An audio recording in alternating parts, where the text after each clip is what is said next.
Hey Devin, Hey, how are you? I'm doing well. Thanks for coming.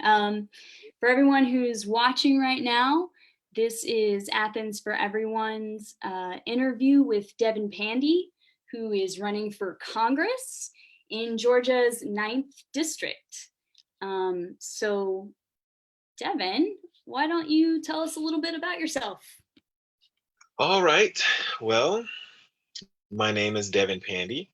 I am running for United States Congress to represent Georgia's mighty ninth district.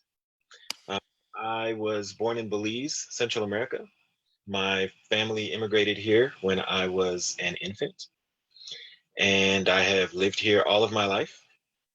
Uh, as a matter of fact, a lot of my family are patriots who have served their country, including my grandfather, who was in World War II, my father, who was in Desert Shield, Desert Storm. Even my fiance served in the Air Force for 6 years. My sister-in-law, who was working in the Pentagon on 9/11, she is a retired Army non-commissioned officer. And my older brother, he is a combat veteran, actively serving as an Army major with over 30 years of service. As for myself, I served in the United States Army for 21 years. My Some of my deployments include Panama, Kuwait, Iraq twice, and Afghanistan. Uh, and I am a country boy. I don't know if y'all know anything about Belize, but a lot of it is country, and I come from the country area. And even though I didn't grow up there, everywhere we went, my dad was in the military, and everywhere we went, we always had animals and gardens, and so right now I'm looking for a ranch. So if anyone knows of any ranches near the Oakwood area or anywhere in the Banks Hall or Jackson County area, I'd be glad to take a look at it. My is a city girl, but I have convinced her she is hooked. She loves it out here, so Oh my. good to go. So now, um, I've noticed that as I got into the race, I noticed that people tend to ask me, "Why should I vote for you?" And I tell them that if I have to tell you why you should vote for me or why I deserve your vote, then I probably don't deserve your vote. I shouldn't have to tell you that. You should already know. And if you don't, it's because I haven't been doing my job. So instead of me telling you why you should vote for me, what I'm going to do is tell you some of the reasons why I'm running in the hopes that my reasons for running will become your reasons for voting for me. My air conditioner just kicked on. Can you hear that? Is that Yeah, I a was wondering what that was. okay? Let me cut that off. Thanks. It wasn't that bad, but it was kind of like it's a little bit of a bizarre fuzz Yeah, noise. Thank you. it'll cut off in a second. Okay, so um, I So, am running. Well, let me say that again. I want to tell you why I'm running so that hopefully my reasons for running will become your reasons to vote for me. All right. So I am running because I believe that every American should have access to affordable, quality, life saving healthcare. I support universal healthcare with no premiums, no deductibles, but I also support that universal healthcare with an option or options so that those who would like to have their own private insurance may do so. I don't feel that government should definitely take care of their citizens. However, I don't feel government should be so big that they're telling their citizens that you only have this one choice. I am running because the economic policies of the current administration and the GOP have heavily favored the rich while leaving the middle, lower, working class to pay far more than their fair share. I am running because I want to fix the broken immigration system. I support I support the creation of a more accurate visa tracking system. I support expedited processing of immigration and asylum applications, and I support the development of pathways to citizenship for undocumented residents. I am running because the science is clear. The earth is sick and we are the cause. It's time we become the cure. It is time that we adopt the Green New Deal.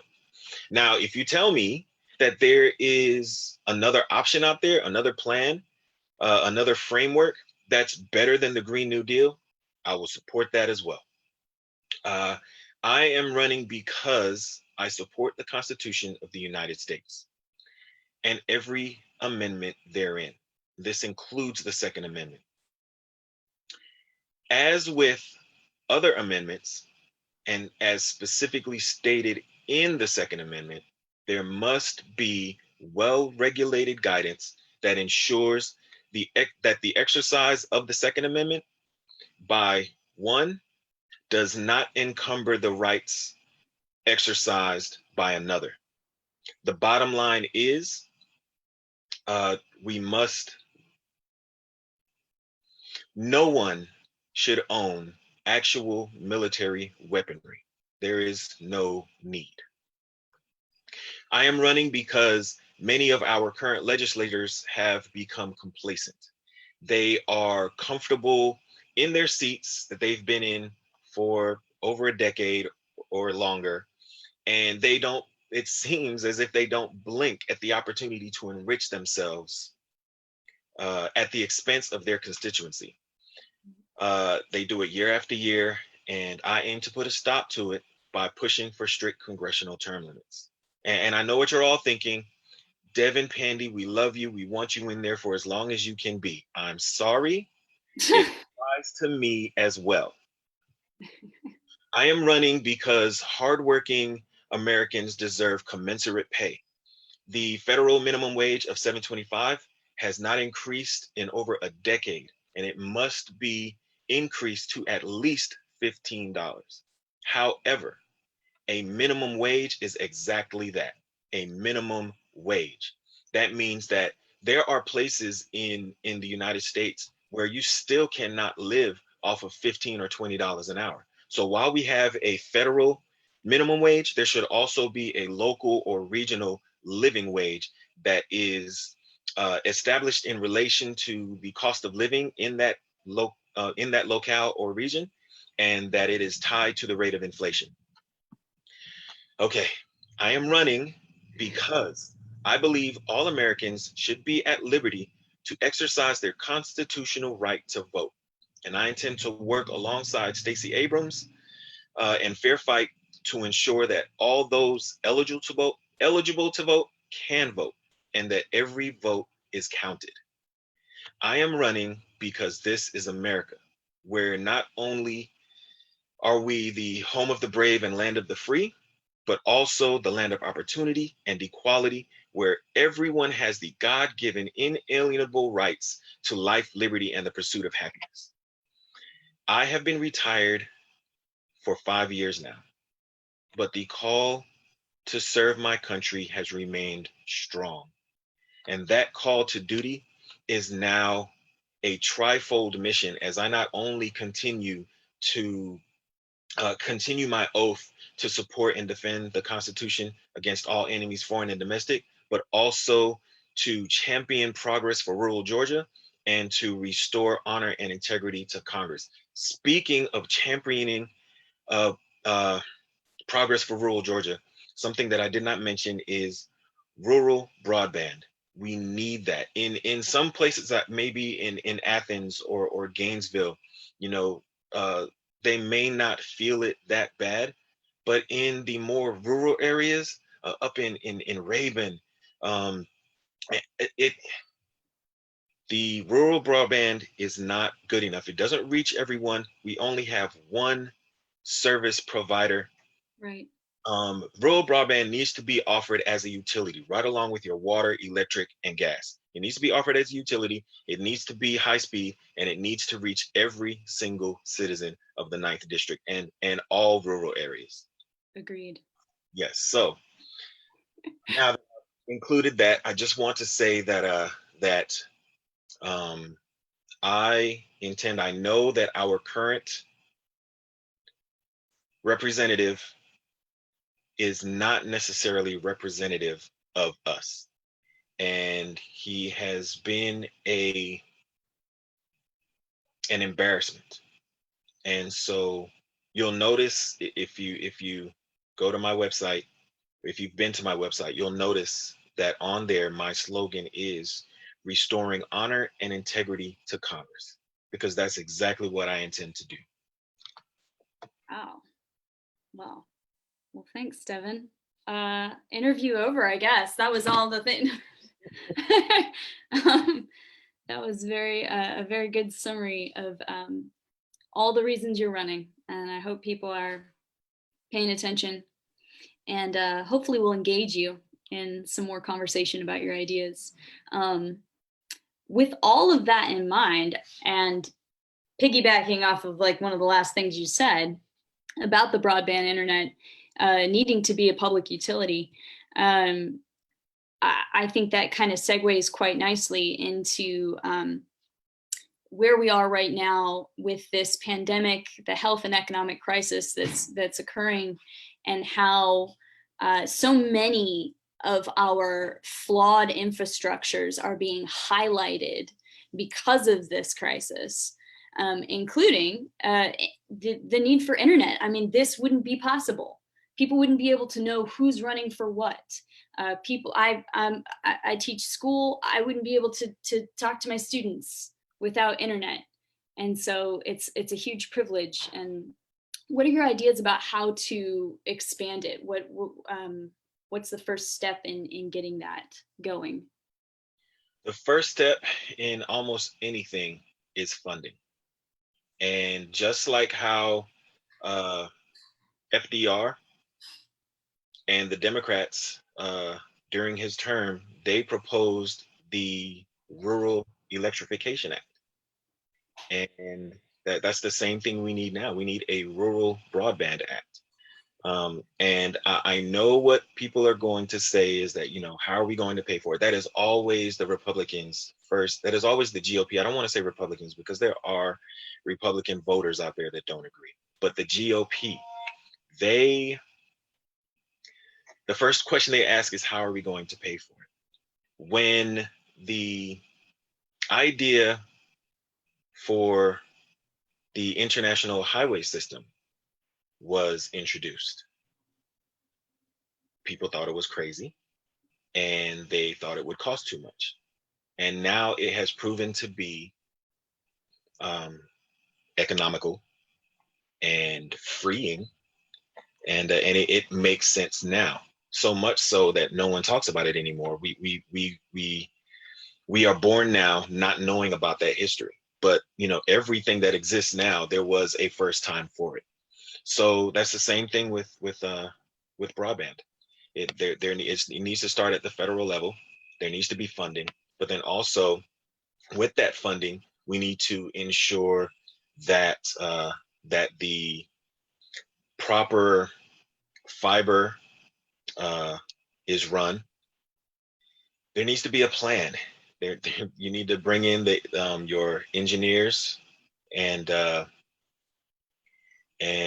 make sure that every single area where anyone lives can be reached. And then we need to first regulate the services that can be provided by the providers. And then we need to bring in more providers. The last time I checked, we had one provider and they are not regulated. And that is ridiculous. Yeah, that's very dangerous too. I mean, and creates inaccessibility in so many ways. Along those lines, because you went into Roosevelt, why not talk about the Green New Deal, as you did mention in your wonderful intro, in which basically hit all of the questions I'm about to ask you anyway, but would you like to go into detail about the Green New Deal and your thoughts? Sure. Well, as we know, the Green New Deal is not legislation. It's simply a framework, but it is a great set of ideas that we not only should, but need to act on right now.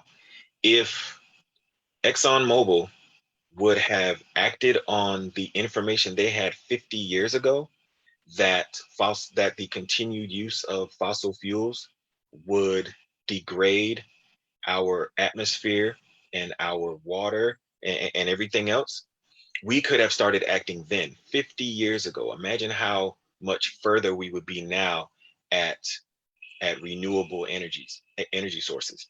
Yeah. But because they didn't, now we're in a mad dash to do what we could have done in the last 50 years in the next 15 to 20. And we don't even have that long because the groundwork needs to be laying in the next 10 years. We Right. don't have time. We have time right now. If we don't act right now, we will run out of time. Right. Yeah.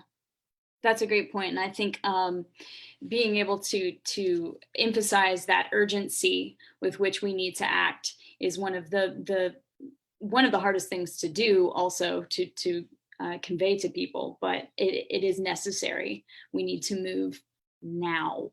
Um, so thank you for those thoughts on. In particular, also the other aspect of the Green New Deal that is excellent is not just, I mean, it's really touching upon so many issues at once, right? Because you have not just addressing the environmental issues and that our planet needs us to repair what we've done, but creating jobs. And we're super interested in job creation and labor rights. Athens for Everyone is a big labor rights advocate. So can you talk a little bit about job creation and maybe any ideas you have, particularly for Georgia's 9th District, about the Green New Deal and the way that it might create jobs for Georgians? Absolutely. And this will touch on so many things, which is why I'm so proud of Ed Markey and AOC for sponsoring the the Green New Deal, for bringing it to us, for putting it before us, because it touches on it is possible for that one piece of framework to to solve so many of our issues.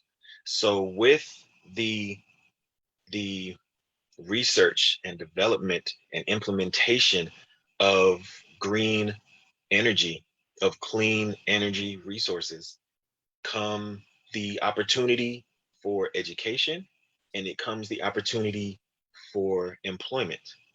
And so all of these things, I'm so glad that they were able to piece everything together the way that they did. Uh, so we can, you have the retrofitting of houses to make them more energy efficient. We can have I know that they've touched on it a little bit, and we have electric cars now, but you have the motor uh, companies that can expand on what they've already done. So, and this is also a way that the federal minimum wage can come uh, into fruition as well. Like there are so many things there are so many economic injustices that have happened over the last couple hundred years. Indeed. And some of them still need to be tackled. And the Green New Deal can possibly, if you ask me, can definitely tackle some of those issues. So um, if we focus on underserved communities, right? Mm-hmm. Focus on those underserved communities, not only to implement the Green New Deal, but to have those underserved communities getting that education um, that comes along with the Green New Deal, and therefore getting those jobs that come with the Green New Deal. Uh, that can definitely make a huge impact on our economy in a good way. Exactly. Yeah. And that's a fairly good segue into this is something that is more debatable, and we can talk about the different ways that people think about this. And I would love to hear your thoughts. When it comes to jobs and people needing better income, some people are suggesting things like a UBI, a universal basic income, and then still other people are talking about a jobs guarantee. And I'd be curious if you've thought about either one of these things or both, and how that might look. I don't know. What's your opinion on those? I'd say that, so when it comes to the jobs guarantee, we have, let's say that we adopt the Green New Deal. Let's say that we adopt a plan for rural broadband. Both of those things will require a workforce. Right. And so again, we're right back to the Green New Deal, which solves so many issues, so many problems that we have that I'm afraid that I'm going to continue referring back to that with your questions along these lines because it could solve so many issues. Yeah. Yeah. The idea of the creation of jobs through the government's trying to implement these programs it makes a lot of sense to me personally. The universal basic income, I have mixed feelings about, and I've heard different arguments, and none of them have totally convinced me one way or the other. I don't know. What are your thoughts on that? Right now, in this COVID-19 crisis, absolutely. Absolutely. We pay our taxes to the government, whether we think that they are too high for some, whether we think that they are not high enough for others, we pay those taxes. And John F. Kennedy said, it's not about what your country can do for you, but what you can do for your country. Well, that Mhm. was in a particular time. Well, we're in a different time right now, and we have been doing for our country. We joined the military. We go off to foreign lands and fight for this country, even when those even when the reason that we're fighting isn't really. I'll leave that alone. But We might come back to that. All right. go off and fight. We pay our taxes. We volunteer. We do all of these things to help our government help us. So now that it's time for the government to help us, where are they? Right. Let's get our, I know I'm off on a tangent, but let's get our workers, not our workers, let's get our citizens 100% testing. That is the only way until there is a cure. Right. Uh, that is the only way that we are going to be able to not only uh, um, get the curve on the downswing, but keeping it there. Right. Uh, I have a feeling that I went on such a tangent that I don't remember what the actual. That's okay. That's okay. Yeah, we were on the subject of universal basic income, but you were kind of linking it to the current crisis. Yeah, so I do agree that at least right now that would be a great idea. I think Kamala Harris uh, is the one that suggested a $2,000 uh, UBI. I'm not Oh, sure. Bernie Sanders, I think, put something together for that, right? I believe so too. Yes. Yeah. So, I don't see anything wrong with that right now. I mean, yes, someone's going to say, how are we going to pay for it? But there are so many things out there that, that we're working on, Mm, um, like a wall that, is getting paid for and it doesn't need to be there. It's not going to work. right. So we have things that money is going toward that it doesn't need to be going toward that we can be uh, rerouting. Another excellent point. And that actually, I think you have a very good and specific point of view on this when it comes to military spending and and foreign policy. I'd like to hear your thoughts on that, but also just noting our country spends a lot on our military, right? I can name at least six wars that we're involved in currently, right? There's Pakistan, Somalia, Iraq, Syria, Yemen, Libya. You know, and we have this massive amount of spending, and yet when our soldiers come back, there's massive amounts of veteran homelessness, of healthcare crises for veterans, and it just seems as if they are treated like they are expendable. Sorry, that's my tangent, but I would like to hear your thoughts on military spending, and maybe that could lead you into foreign policy in general. Okay. So on military spending, it is necessary for the United States to have a military force that is capable of defending the United States. Normally, I would end that sentence with, and its interests. Mm. The reason why I didn't is because it is very difficult. It was difficult before with, say, Bush 2, to really know if it was really an interest that was worth fighting for. Right. And now we know better. But right now with this current administration, it is 100 times more difficult to know if the things that we are or are not doing is because it's best for the country, or if it's because it's best for Donald Trump. Mm-hmm. And so it's very difficult. So back to what I was saying, it is necessary to have a military force that can defend our nation. And sometimes it is in our best interest to have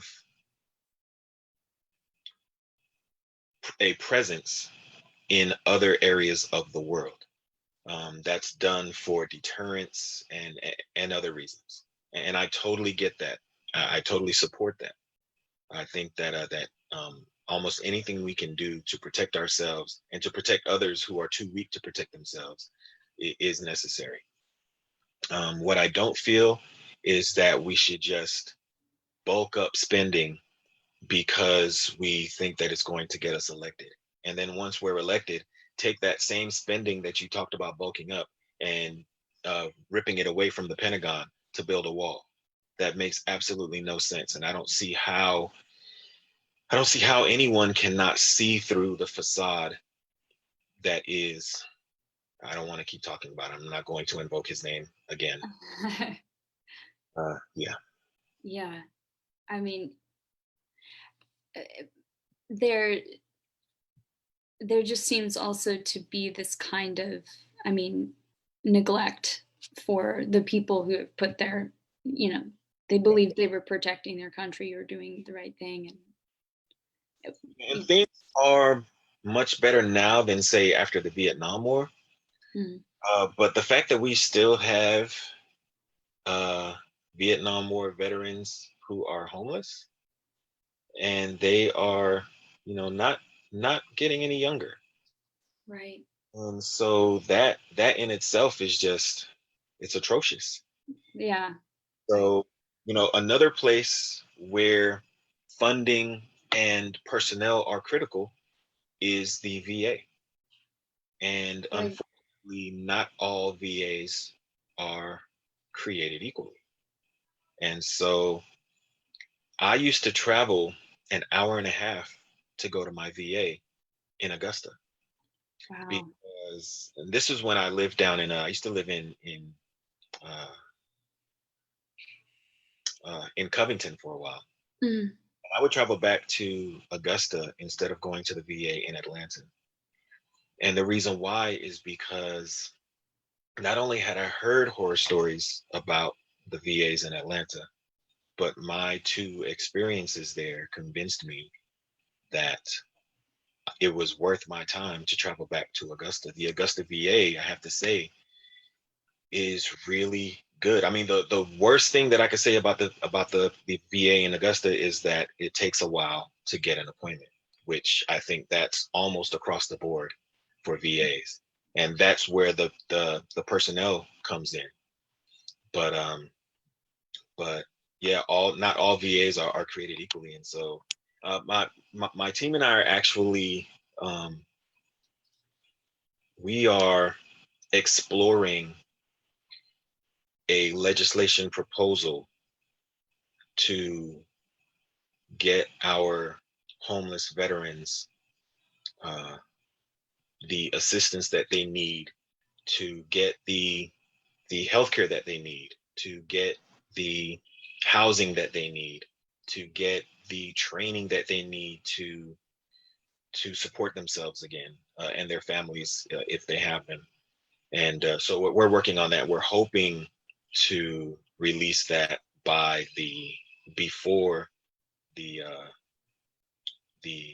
primary election. But if not, we'll still be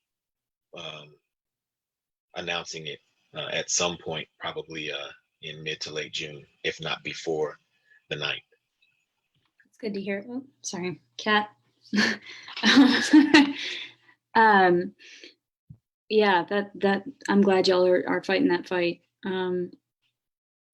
I guess we'll move on to a different question, because this is certainly, it's one that kind of bums me out. I know, and I don't want to take you down too sad of a road.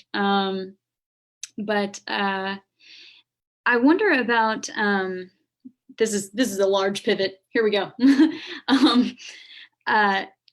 There's some talk right now about national reparations, and I'm curious your thoughts on that.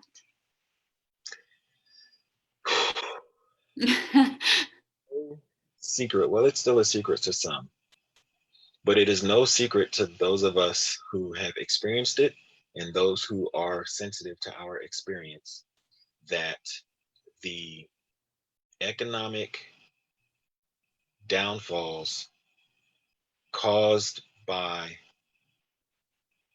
slavery and the things that happened thereafter have kept descendants of slaves, and not only descendants of slaves, but anyone who looks like me, Right. from attaining the economic success that others are able to achieve. And it is not 100%. There are people who look like me that are very successful. Sure. And of course, success comes in whatever size box you want to put it in. I live a very I'm a lay low type of person. I live a very, I'm on an I consider myself successful because I accomplished what I set out to accomplish, which was to reach a specific rank and retire in the military, and to also not only deploy but redeploy and come back safely. And I did that, so I consider myself successful.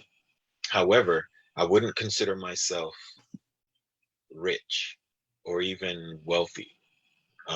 So if I'm one of those people that if I'm hit with a $400, $500, $800 bill for something, how am I going to pay for it? And so I feel that right along with everyone else. And so when it comes to reparations, a blanket answer would be yes, I am in favor of it. However, it would depend on what that meant. Does that mean giving a lump sum of money to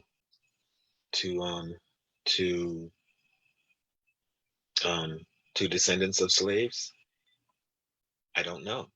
Does that mean securing baby bonds? I don't know. Student loan forgiveness? Maybe. Low interest housing loans? Maybe. But all of those things sound good and would be really good for us. But until we get a lot of brains together, of people that are way smarter than me Mhm. talk about these things, and to, we need historians. We need historians of slavery who know the impacts and who can project what a lump sum would do, what educational programs would do, what technical training programs would do. So we need to bring those smart people together and figure that out. But as a blanket, yes, I do support some type of uh, some type of program to help people like me who have not been able to achieve or even dream of the type of success that others are able to. Yeah, I, that makes total sense. So you would like to sort of have, yes, but wants to have more conversation about it specifically. Absolutely, because I mean, there have been people in the past that have come up with different ideas, Mhm. but every time there's an idea, it's shot down. So General Sherman, he is the one that of have you heard of the saying 40 acres and a mule? Yeah. Yes, it's a real thing. General Sherman decided that after the war, all free slaves would receive 40 acres of land and certain supplies from the army surplus of things that had been decommissioned, including mules. And that's where 40 acres and a mule comes from. And I want to say it was maybe 4 years later or 6 years later, and I can't remember the president who did it, but the president at that time, he uh, he got rid of it. And there have been other times. Oh, don't get me lying. But there have been at least two other times where this has been brought up in the past, in the recent past. Right. And every time it is laughed at, shot down, and especially now after we've had a black president and racism no longer exists. Oh yeah, that So problem got solved. So exactly. So it's not an issue that Devin Pandy can solve. mhm. It's not an issue that even Barack Obama could solve. Wow, Right. did I put myself in the same sentence with Barack Obama? Here you are. It's not an issue. It's not something that one person can solve, no matter where they are. Even if they're the president, it's going to have to be something that we, first of all, want to do, want to accomplish, and then second of all, are willing to take the time, effort, funding uh, to resolve. Right. And right. Yeah, I think you're absolutely right. And because also that even reparations, right, wouldn't necessarily be solving the entire issue. It would be helping to resolve certain aspects of historical implications. Exactly. But because racism and white supremacy is systemic, Hmm. you're right. Exactly. It's not one person. It's not even, going to be. It's just not going to be that easy. But it will take a big fight. There are so many things that need to be changed. We need to decrease the wealth gap. We need Right. to decriminalize marijuana. We need to ensure that we need to break the high school to prison pipeline. Yeah. We need to. There are so many things that have been put in place. This is going to sound so cliche. There have been so many things that have been put in place to keep us down, and Right. until those things are stripped away, and until people are willing to admit that we have been put into an economic bind, Hmm. nothing will change. We have to admit that to ourselves. If you, I've never been to AA, but I know what I have, and and um, and you hear it all the time. The first step is to admit that you have a problem. America needs to admit that we had a problem. and that the Civil War, which was fought by great people for a great purpose, um, the Civil War, the Emancipation Proclamation, they did not fix it. Right. Right. And we actually, it's not totally a question, but there's a comment in the comment section which does lend itself to this conversation. Atia Mitchell, I'm sorry if I said your name wrong, um, said that there's the incarceration rate basically being an aspect of this. Um, and that leads us into a good conversation, I think, about and you were talking about marijuana decriminalization, and this leads us into criminal justice reform. I'd love to hear some of your thoughts on that, since we are talking about kind of dismantling the white supremacist systems that exist. Changing our criminal justice system would be one of those steps, right? Yes, absolutely. The the mandatory minimums. Mandatory minimums are, how do I put this? Not racially equal. So when you have crack cocaine, the offense for crack cocaine, let's say, and don't quote me on these numbers because I don't remember exactly, but it will suffice. The the uh, the minimum for possession of crack cocaine, let's say, is 5 years, and the minimum for cocaine uh, possession, let's say, is 6 months. Well, who is the largest user of crack? African Americans. And the largest users of cocaine, whites. And so when you have such a disparity in the mandatory minimums, it mandatory minimums must be abolished. Um, Mm-hmm. every case is not the same. Every case should be weighed on its own merit, and everyone should be treated the same. If a drug is a drug, it shouldn't matter the type of drug that you're using. And also, let's get into that. Why is a health issue, a public health issue, being treated like a criminal issue, Right. like law enforcement issue? It is not. It is a health issue. So I Mm. mean, that's a whole nother topic. It's fun because they all entangle, right? They're all entangled. Yeah, I like abolishing mandatory minimum sentences and cash bail as well. Right, right. Because I mean, we saw it last year. We saw it just last year with, you have um, poor people Hmm.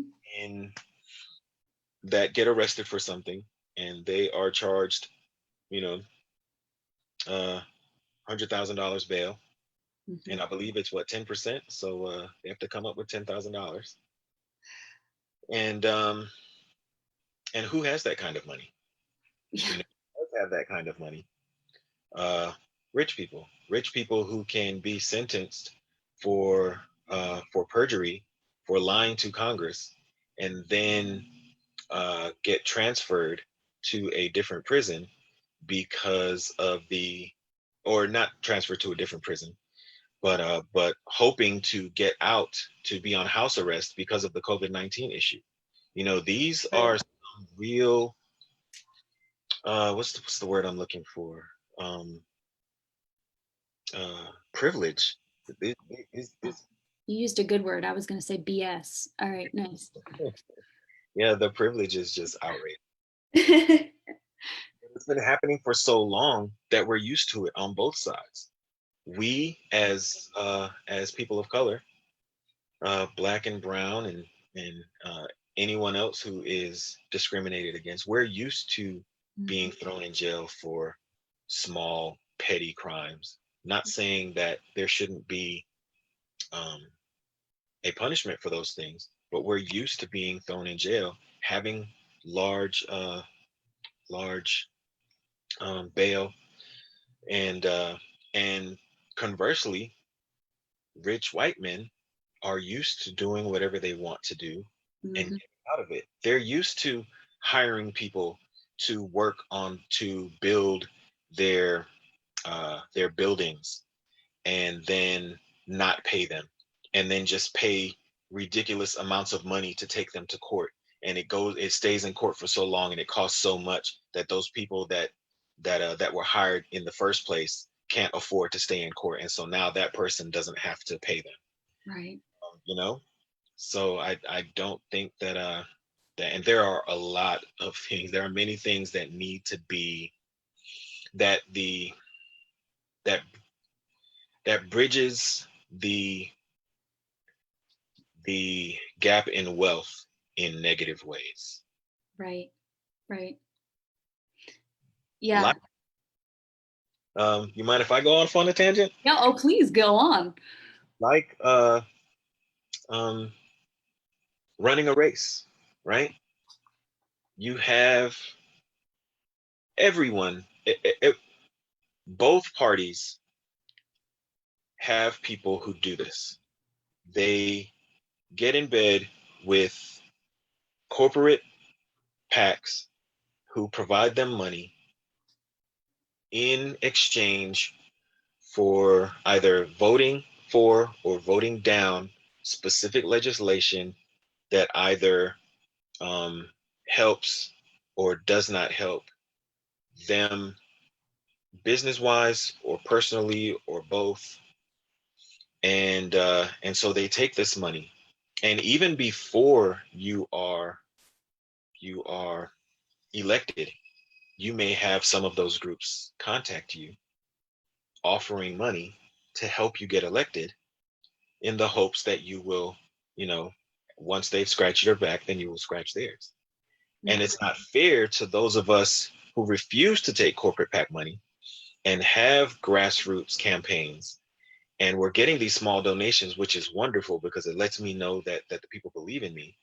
But can my $23 per contribution compare to someone else's $2,800 per contribution? It's very difficult to run a race when uh, when the other person, when the other people that you're running against have these bankrolls to be able to get radio airtime and TV airtime and put up billboards and plaster their name all over the place, and pay these large um, analytical groups to run, to do polling and everything else that goes along with campaigning. So I say all that to say that yes, money is truly probably the root of all evil, Right.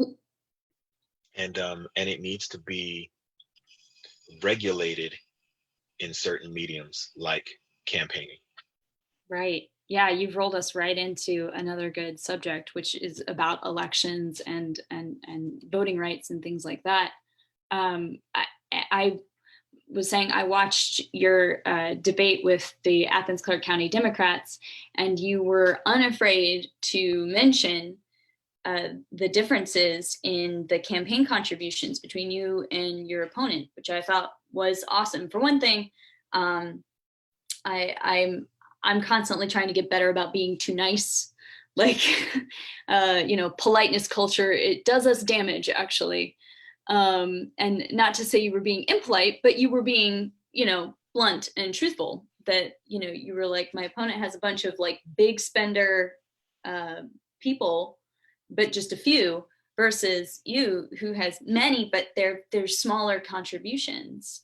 And if that is not the perfect illustration of inequity and the way that it works, and the way that it tinges our democracy,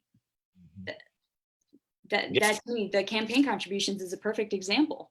Yes, it is. I mean, don't get me wrong. If anyone out there wants to donate $2,800 to my campaign, as long as you are not a corporate PAC and you are not expecting anything from my campaign for it, go for it. There you go. Rather have 2,800 $1 donations than one $2,800 donation.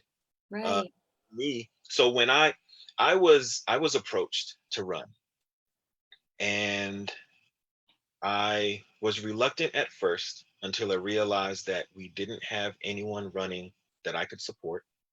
And well, not really when I realized it, I already knew that our current representative was not representing us in the way that the ninth should be represented. And so I decided to run, but I decided that I'm going to put out there that I'm running and fundraise. And if the people don't believe in my message enough to donate enough for me to pay for my very expensive uh, registration to get on the ballot, then I wasn't going to run, because that would tell me that my message isn't resonating with the people, and I don't have the backing to do this.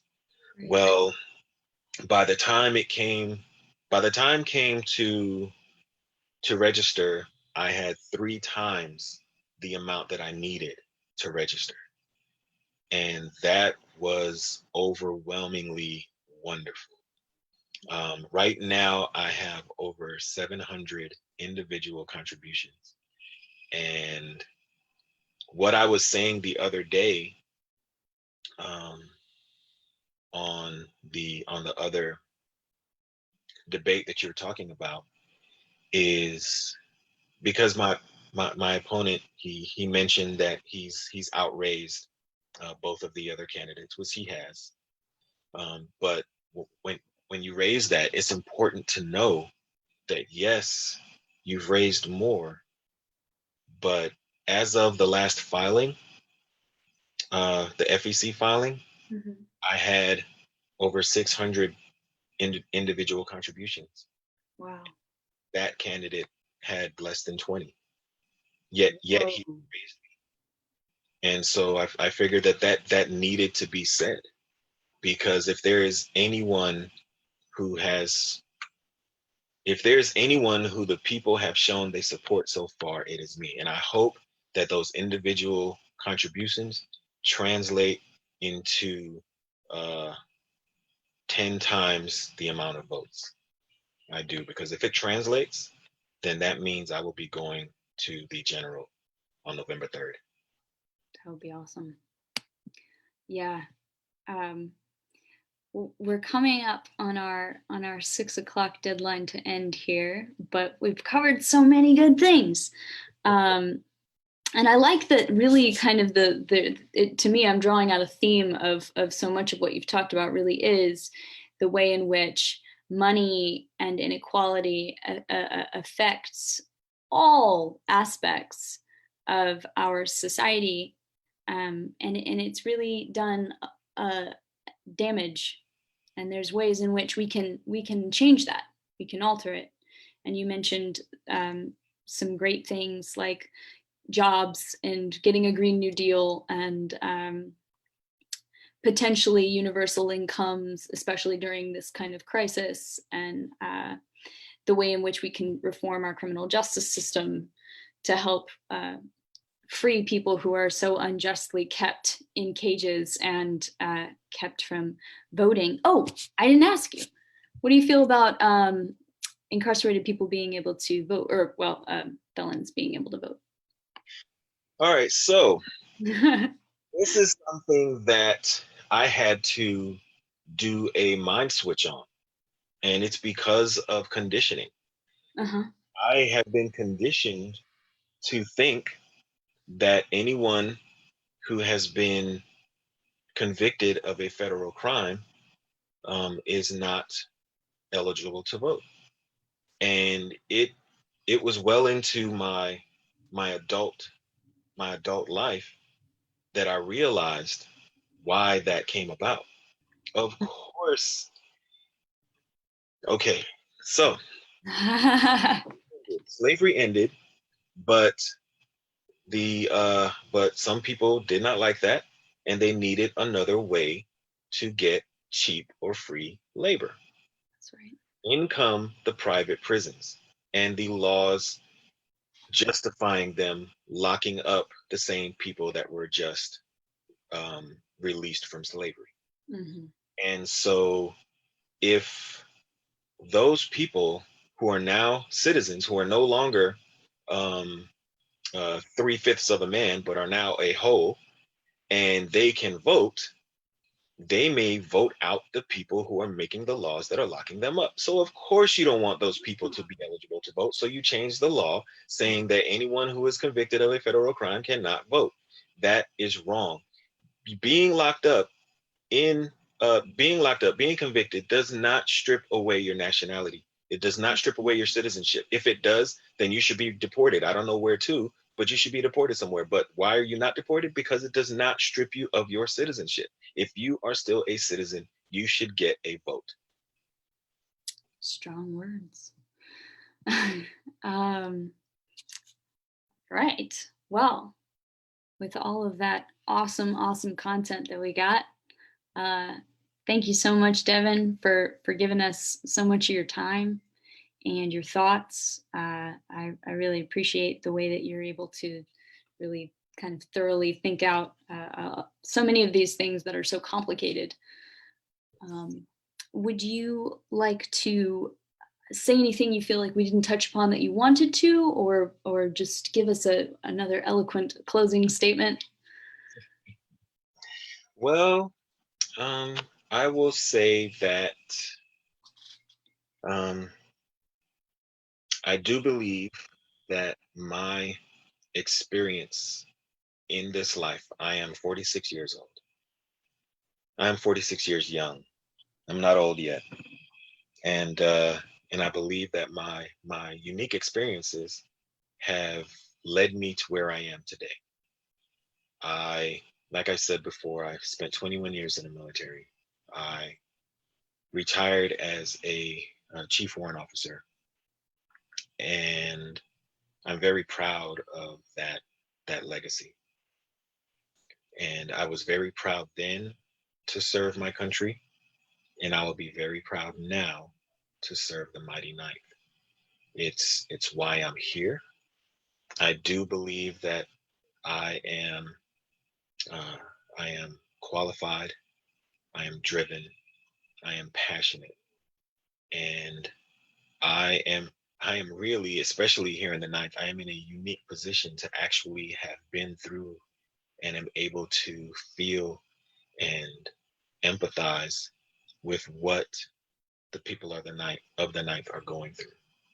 And so that in itself makes me uniquely qualified to represent those people because I know I've been there. In some ways, I may still be there, but I figure as long as we're there together and as long as I'm going to Washington to represent the Ninth with the support of the Ninth, I will be successful. That's awesome. Thank you, Devin. You're Uh, welcome. do you want to tell people where they can find your information, more of your thoughts, maybe if they want to contact you? Yes, absolutely. So you can go to devinpandy4congress.com. That is the word for. So DEVINPANDYFOR Congress. devinpandy4congress.com. You can also find me on all social media by searching for the same, Devin Pandy for Congress. That's awesome, Devin. Thank you. And you can learn more about Yes, I'm Devin. sorry. Would you like to Oh, volunteer? sorry. No, you're good. I'm looking for volunteers now. We are in the last stretch. We are in the home stretch, heading to June 9th. If you would like to volunteer for the campaign, please do so. You can do so from the website. If you would like to be one of our we're coming up on 800 now individual contributors.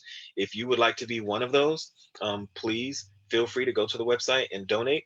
Um, you can $1 is fine. Just let me know that you support me, and that will be great. If you can do more, hey.